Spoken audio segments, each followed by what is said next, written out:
morning. It's kind of a coffee kind of day. I know my cup says Monday, but it's not Monday. All right, here we go. Chapter 18.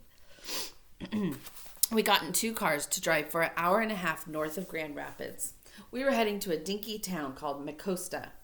I got to ride with the band while Mr. Jimmy and Herman E. Calloway and the instruments were riding in the Packard. Miss Thomas stayed back at Grand Calloway Station.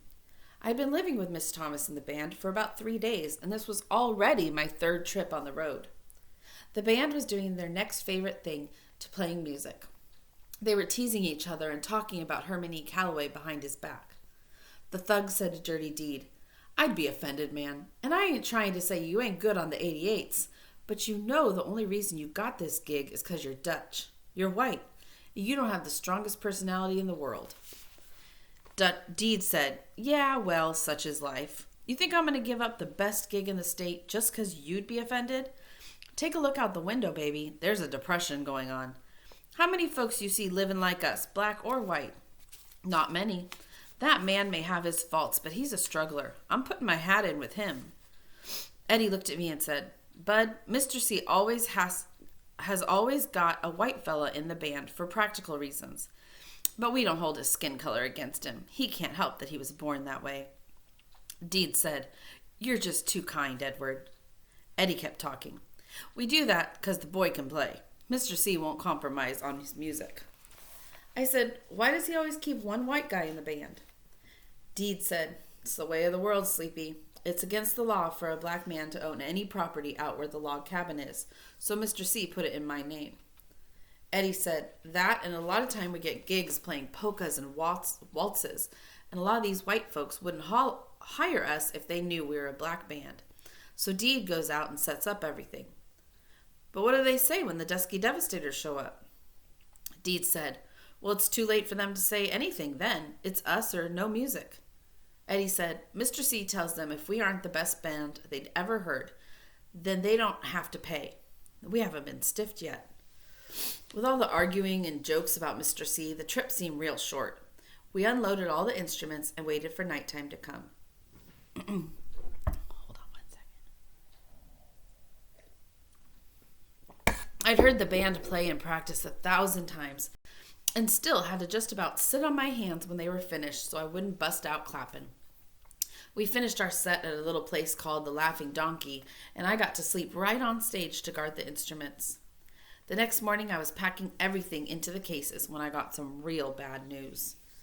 Herman E. Calloway told Mr. Jimmy, "I'm going to stay and catch up with Eugene. You head back with the boys." The man who owned the club, Mr. Eugene Miller, used to be in one of Mr. C's bands. Jimmy said, "Bud, take your time loading everything into the Packard, and you can ride back with Herman." Uh-oh. Me and Mr. C looked at each other like this wasn't a good idea. He said, "Whatever," and walked back to the club's office. Shucks, a whole hour and a half trapped in a car with him? I loaded all the instruments into the Packard and sat on a big rock and took out my recorder to practice. I could hear Mr. C and Mr. Miller talking and laughing for the longest time. At last, Herman E. Calloway came out and walked over to the side of the building and started nudging things around with the toe of his shoe. I walked over to watch what he was doing. When I got next to him, I could see that it was just rocks he was pushing around. Finally, he grunted a couple of times and started to bend over, but his big belly got in the way and wouldn't let his arms reach to the ground. After a bunch more grunts, he said, "Make yourself useful, boy, and hand me this one." "This what, sir?" "This stone, this one." Right at the end of Mr. C's shiny brown shoe was a little roundish rock. I bent over to pick it up, blew some dirt off it, and turned it over a couple of times in my hand to try and see why Mr. C thought it was so special. The only thing I could tell was that he'd picked a perfect throwing rock. The exact same kind of rock I'd use if I was about to chunk someone in the head. I dropped it into his hand. He didn't look at it or nothing. He just stuck it in his pocket, and I heard it bang up against some silver dollars. I kept my nose out of his business for as long as I could, then had to say, "Mr. C, wasn't that just a rock?" "Sure was." He started walking back to the Packard. I followed. There were a million ways to ask what I wanted to know, and I chose the worst one when I said, "What in Sam Hill are you going to do with a doggone rock?" It sounded a lot meaner than I wanted it to, but I was really surprised that Mr. C would want an old rock. He climbed in on one side of the Packard, and I climbed in on the other. After he stuck the key into the dashboard, he said, "Bad habit." Then he leaned over toward me and opened the glove box of the car. There weren't any gloves or maps or papers in the box, just a bunch of perfect throwing rocks. They all looked like they had writing on them. I reached in and took one of the rocks out. Written on the back was Idlewild M 5236. I took another one and it said Preston Inn 6436. These were just like my rocks. I took one more and it said Chicago Ill 3/1932. I looked over at Mr. C and said, "I've got some of these, sir." He said, "Really, I've got some." He looked at me, shifted his pipe away from the talking side of his mouth and said, "But I know you're not the sharpest knife in the drawer, and I hate to be the bearer of bad tidings, but those are found all over the world. In fact, they're almost as common as rocks." I almost didn't answer him, but since I didn't want to look so stupid, I said, "Yes, sir, but mine have writing and numbers on them too." He said, We kept driving. Finally, I said, "You don't believe me, I'll show you." I dropped his 3 rocks back into the glove box and closed it, then climbed over the front seat to get my sax case. I found it and set it in the back seat and unlocked it. As soon as I opened the top, that smell of old spit and crumbling up velvet and mildew came rushing out. It was great. I lifted the little door that covered my rocks and took 2 of them out. I climbed back over the front seat, but kept the rocks covered in my hand. If he was going to see these, he was going to have to ask first. I crossed my arms across my chest and waited. It's a good thing I've got lots of patience, because I waited a long, long time. When we finally got back to Grand Calloway Station, Mr. Jimmy helped us unload the car. Finally, I decided that Mr. C had waited long enough. I stuck my rocks in his face and said, "See, I told you I had some rocks like these. The only difference is mine say Flint M.8.11.11 and Gary N.6.13.12. He said, "Where'd you find these? Didn't I tell you not to do any rummaging around in that room you've been sleeping in?" He reached for the rocks.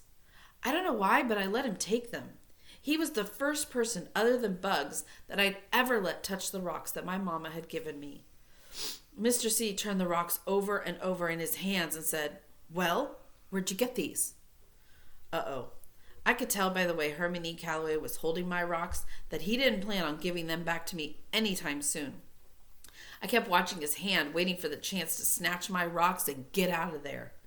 If I could get my hands back on my rocks, I knew I could outrun Mr. C, even though he was a lot stronger and his legs were a lot longer than me. Herman E. Calloway said, "Answer me. Where did you take these from?" Mr. C sounded meaner than he ever had before. Mr. Jimmy heard him and put down the box he was carrying and walked over to us real quick. Herman E. Calloway had the rocks squeezed tight in his right hand fist, and his left hand fist balled up like he was ready to fight.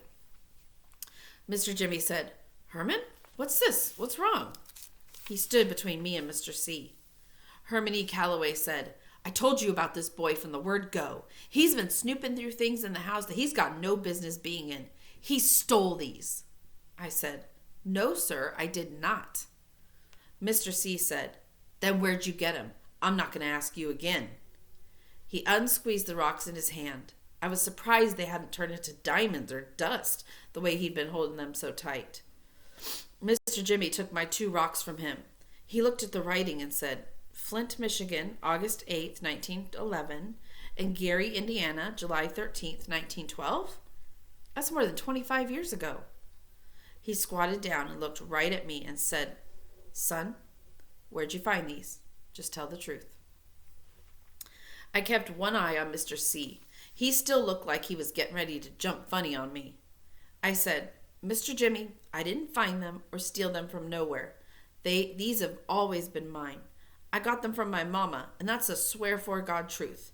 Now could I please have my rocks back, sir? I stuck out my hand. Both Mr. Jimmy and Herman E. Calloway said, Your mama? Yes, sir. I kept my hand out. Mr. Jimmy said, Bud, where did your mother get these? I said, I don't know, sir. She always had them. Mr. Jimmy and Herman E. Calloway were looking at me with that can't decide which hand to smack you with look. When Mr. Jimmy said, Bud, what did you say your mama's name was?